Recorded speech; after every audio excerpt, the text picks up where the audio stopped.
Bueno, y ahora justamente para conversar acerca de los bosques y su situación en el país, estamos con Antonio Tobar. Antonio, buenas tardes. Buenas tardes.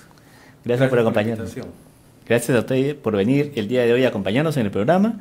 Te voy a presentar. Antonio es profesor asociado en la Facultad de Ciencias Forestales de la Universidad Nacional Agraria de La Molina. Y un poco su trayectoria: es ingeniero forestal, docente universitario e investigador con más de 35 años de experiencia, con marcado énfasis en la biodiversidad andina amazónica y en asuntos relativos a la planificación y gestión de áreas de conservación de la naturaleza, y sobre el manejo de fauna silvestre y ecosistemas naturales. Su trabajo académico de proyección social e investigación ha estado enfocado en identificar áreas prioritarias para la conservación y promover buenas prácticas de manejo de ecosistemas terrestres y acuáticos continentales. Antonio, tu trabajo estaba muy enfocado justamente en el tema que nos trae el día de hoy el programa. ¿Cuál dirías tú que es la situación actual de nuestros bosques? Ah, es una pregunta compleja, no tiene una respuesta simple. Tanto en costa como en sierra y selva, los bosques suelen estar degradados, fragmentados, cerca de donde están las poblaciones humanas, ¿no? El bosque es todo para muchos peruanos. Cerca de 7 millones de personas viven cerca del bosque o dentro del bosque. Es decir, estamos hablando del 20% de la población de los peruanos. Ese es un dato que tenemos que tomar en cuenta. En ese sentido, la degradación, la fragmentación, la destrucción de los bosques responde a una serie de variables, ¿no? Una suerte de mezcla explosiva, diría, ¿no? Hay un poco necesidades urgentes que cubrir, pero también hay negligencia, hay ignorancia, hay descuido, hay indiferencia, irracionalidad, ¿no? Finalmente es ponernos un poco la soga al cuello. Cerca de carreteras, por ejemplo, cerca de poblados, hay mucha pérdida de diversidad. Y no solo es destrucción del bosque, es decir, desaparición de la cobertura vegetal propiamente, sino muchas veces también el empobrecimiento del bosque, ¿no? La extracción de ciertas especies que son importantes en términos maderables, por ejemplo, pero muchas de esas especies a veces coinciden que son muy grandes y por lo tanto son gigantes, ¿no? Y por lo tanto son importantes como edificación para lugares de nidificación, para rapaces como el águila arpía, entre otras. Pero también son importantes fuentes de frutos, de alimentos para un montón de animales. En ese sentido, entonces, desaparecen aún sin destruir el bosque, ¿ah? Claro. Parecen intactos los bosques, pero faltan algunos componentes. Entonces, desaparecen esos componentes y eso afecta directamente a muchos animales que polinizan, que dispersan semillas, que controlan biológicamente a otros. Se rompe la cadena, ¿no? En las cadenas o las pirámides tróficas, exactamente, ¿no? Hay una intervención, a veces muy sutil, ¿no? Invisible. Sacamos un elemento, natural y realmente no tenemos mucha idea de qué cadena puede generar, ¿no? Eso, ¿no? Que puede estar destruyendo. De repente era un elemento vital del cual dependen otras especies, ¿no? De repente es un elemento vital del cual procesos naturales importantes van a ser afectados a mediano, a largo plazo. Yo he visto a lo largo de mi carrera profesional bosques, sobre todo al principio, cuando estudiaba, bosques que estaban en bastante buen estado y luego los he recorrido después de unos años y están muy fragmentados, ¿no? Yo no sé si decir que son irrecuperables, pero va a pasar mucho tiempo hasta que primero regrese a la vegetación original o casi original, y luego regresen los animales. Sin animales, sin determinados elementos del bosque, todo se ve afectado. Incluso cosas que uno no pensaría que están vinculadas, ¿no? Desde la lluvia, desde la pesca, entre otros, ¿no? Entonces, el bosque lo es todo, no solo para las personas, sino en general para regular el clima, para retener el carbono. Hace un rato escuchábamos un pequeño noticia sobre eso, ¿verdad? Claro. Y cuando se escucha noticias, justamente información de deforestación de bosques, a veces se arguye como un argumento de que, bueno, se puede volver a recuperar, ¿no? Se puede volver a tener la misma vegetación. ¿Es esto cierto o es que normalmente es muy complicado volver a un estado natural, un bosque? Ya, lo que pasa es que la naturaleza toma distintos caminos. No necesariamente vamos a regresar a la vegetación original, Claro. al ecosistema original, ¿no? Por varias razones. Pero una de ellas es que el suelo puede haberse degradado demasiado. Entonces, aquellas especies que encontrábamos en las etapas finales, digamos, o más, no sé si llamarle virgen, ¿no? Pero más intocadas, no va a pasar demasiado tiempo para que pueda llegar a ese estado más o menos parecido a lo que era original. Y cuando digo demasiado tiempo, sí, eso trasciende largamente a nosotros, a nuestros hijos, a nuestros nietos. Claro. Hay árboles pues centenarios, ¿no? Árboles que no sé si llegan a mil años, pero por lo menos 600, 700 años, ¿no? Es decir, cuando el Imperio Incaico todavía regía en esta región de los Andes, claro, esos árboles eran plántulas, eran claro, muchos de ellos, ¿no? Impresionante, impresionante cómo a veces no se mide de modo real cómo afecta esta mano negra, ¿no?, de la deforestación. Sí, bueno, en realidad yo no sé si podemos hablar de culpables. Creo que todos tenemos una cierta dosis de responsabilidad en lo que ocurre, ¿no? Desde la universidad, por ejemplo, ¿no? Que de repente no formamos bien a nuestros estudiantes o no nos proyectamos hacia la sociedad y por lo tanto generamos conciencia, educamos, orientamos.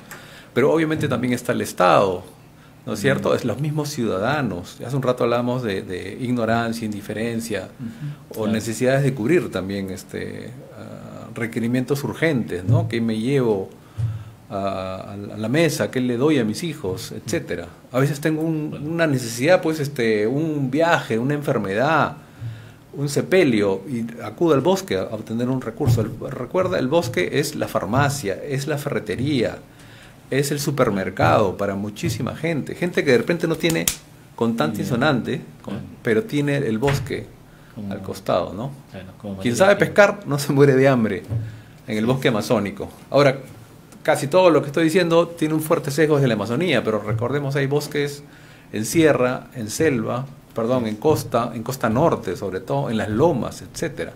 Eso es riqueza, eso es patrimonio forestal importante para todos los peruanos. Totalmente de acuerdo con lo que comentas, Antonio. Sabemos de que hace poco has estado en el Parque Nacional del Manu. ¿Puedes comentarnos un poco acerca de tu labor en este ingreso y cómo es estar dentro de una de las joyas naturales de nuestro planeta? Claro, yo en realidad regreso a Cochacachu, que es la estación biológica en el corazón del parque, sí, después de 36 años. Y eso ha sido pues un viaje interior para mí, ¿no? No solo el recordar muchas cosas que viví hace mucho tiempo en el bosque cuando era estudiante todavía o recién egresado, pero además también el ver de nuevo, ¿no? Ese lugar tan particular con árboles gigantescos que ya ni siquiera te voy a decir pocos peruanos han visto, pocos forestales han visto, ¿no? Caobas, cedros, capironas, catahuas, chihuahuacos, ¿no? El famoso chihuahuaco, gigantescos, árboles de 2 metros de diámetro, ¿no? O de repente caminas y te encuentran un venado que no te tiene miedo porque nunca ha sido amenazado por gente, o una pava de monte que de pronto se queda ahí y tienes el tiempo suficiente como para tomarle la mejor foto, ¿no? O te acercas un rato al lago y aparecen las nutrias, en fin, ¿no? Es un lugar realmente fascinante. Dorellani decía hace poco, leí algo de Dorellani y decía, la fauna del Manu no es extraordinaria. Lo que es extraordinario, porque hay muchos lugares, ha habido algo similar. Claro. Lo que es extraordinario, lo que es excepcional, es el estado de conservación en que se encuentra esa fauna silvestre, ¿no? Entonces, ¿yo por qué fui ahí? ¿Cuál fue el objetivo? Porque sí, la Universidad Agraria, mi facultad en particular de Ciencias Forestales, ha tenido un vínculo muy fuerte desde el inicio con el parque, pero eso se ha ido diluyendo en el tiempo. Entonces pretendo, junto con César Flores y otras personas, César Flores es el encargado de la estación, el encargado científico, retomar ese vínculo entre la universidad, esa alianza entre la universidad y el parque, ¿no? Y la estación, llevando estudiantes, tesistas, profesores, investigadores, capacitación, etcétera. Excelente. Excelente. ¿Qué es lo que tendríamos que hacer como país para posicionarnos como justamente un país de bosques, Antonio? Somos un país bosques, somos definitivamente, pero no somos un país maderero, por ejemplo. Claro. ¿No? Tenemos que hacer campañas muy agresivas, entre comillas, en el decir agresivas, campañas de impacto, ¿no? Y permanentes, justamente hablando de las bondades del bosque y la necesidad de conservarlo para el beneficio de nosotros. No es porque las mariposas y los pajaritos y las nutrias, no solo en todo caso es por eso, sino sobre todo por el beneficio de la gente, por la economía de la gente que vive ahí. Y hace un rato hablábamos de 7 millones de peruanos que dependen del bosque, ¿no? Eso es una cosa, ¿no? Primero esas campañas. Luego tenemos que plantar masivamente, ¿no? Pensamos que como está el bosque, ahí hay recursos siempre, pero tenemos que generar riqueza hacia adelante también. Yo pienso que necesitamos por lo menos 500 millones de arbolitos cada año en el campo. Estamos hablando cerca de 500.000 de hectáreas. Históricamente hemos reforestado poquísimo en el Perú. Después nos quejamos que no hay madera, que no hay leña, que porque usamos carbón para el pollo a la parrilla. El ave del Perú el ave peruana, el ave nacional es el pollo a la parrilla, ¿no es cierto? Entre broma y broma le decimos los forestales eso. Entonces, si queremos seguir comiendo pollo a la brasa, perdón, pollo a la parrilla, dije, ¿no? Pollo a la brasa, entonces necesitamos un insumo que venga del bosque. Necesitamos también generar conciencia, no solo en los niños, porque muchos decimos, no, es el futuro, etcétera, pero los adultos también, a ellos tenemos que orientarlos, educarlos, generar cambios de actitud, ¿no? Proponerles cosas que les suenen bien y que estén dispuestos a adoptar, ¿no? Si no ven un beneficio, probablemente no cambien sus actitudes, pero de otro modo lo que puede pasar es que simplemente sigamos destruyendo el recurso y en un momento simplemente no va a haber más, ¿no? Claro. Y Antonio, tú, con todo el conocimiento que tienes del tema, confírmanos este dato. ¿Es cierto que Chile, a pesar de que tiene una baja extensión de bosques, exporta más madera que Perú? Sí, en realidad Chile no tiene una baja extensión de bosques. Lo que pasa es que sus bosques son australes, son bien sureños, entonces son achaparraditos, ¿no? Y una importante diversidad forestal. Pero ellos han optado más por las plantaciones. Ellos plantan por lo menos un 150% más que nosotros actualmente al año. Tienen cerca de 3 veces más bosques artificiales, bosques plantados. Tienen incentivos fiscales, tienen mucha promoción de la industria forestal, ¿no? Entonces es una política nacional. Y es más, tú ves qué madera exportan y es madera, pinos y de ese tipo de plantas que no son maderas finas. La caoba, el cedro peruano o en general de la Amazonía, realmente está desvalorizada en términos económicos. Esa debería pues costar como oro, ¿no? Es madera valiosísima, además que es eterna, ¿no? No se pica, no se muece, ¿no? Es bonita, a diferencia de los pinos que otros países exportan, ¿no? Entonces, ese es un nicho que el Perú podría cubrir, pero no podemos depender del bosque natural, sino tendríamos que hacer plantaciones de algunos árboles que crezcan rápidamente y podamos ir extrayendo, ¿no? Podemos ir aprovechando. De acuerdo. Entonces, tú has tenido la suerte de conocer y estar vinculado a esta generación de conservacionistas que nació en la Universidad justamente de La Molina, de Agraria de La Molina, y que comenzaron a liderar este aspecto y la bandera de la preservación aquí en el país, ¿no? Con la diferencia de que eran técnicos en el tema y no eran simplemente entusiastas.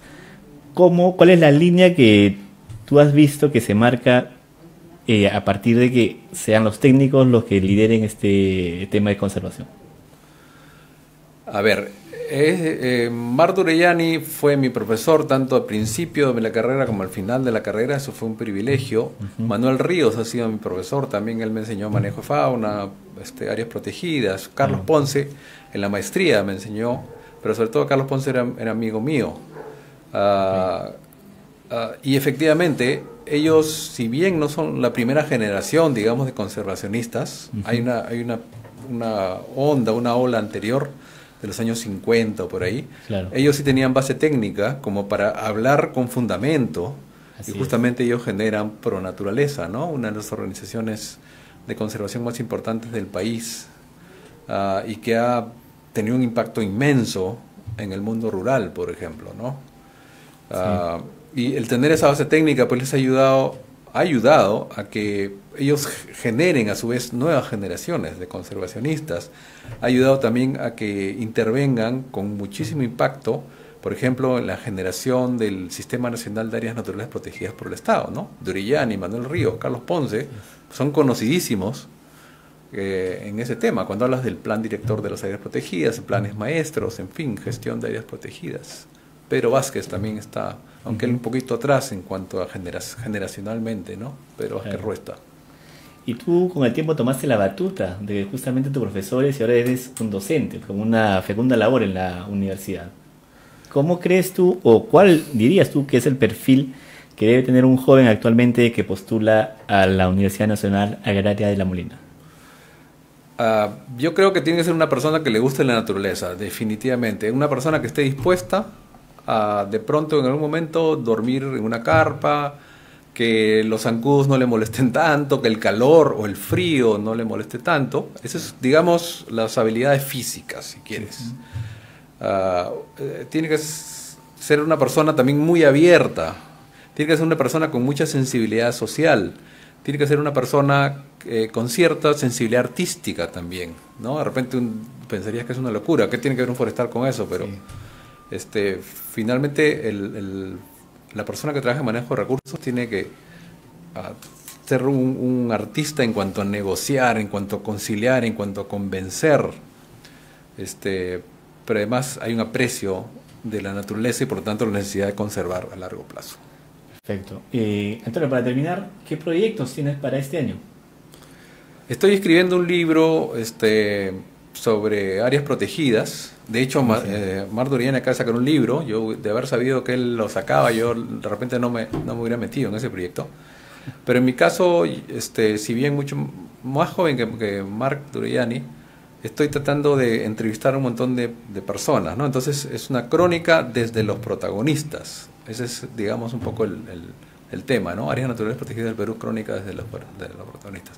Excelente. Y también justamente con el parque estamos tratando de sacar una tercera edición del reporte Manu, ¿no? Que es una compilación de las investigaciones de las áreas protegidas. Eso. Perfecto, bueno, éxitos en estos proyectos y ya de pronto nos acompañas nuevamente para darnos la primicia del lanzamiento de la publicación. Ojalá. Esperemos. Muchas gracias, Antonio, por acompañarnos la tarde de hoy. Muchísimas gracias.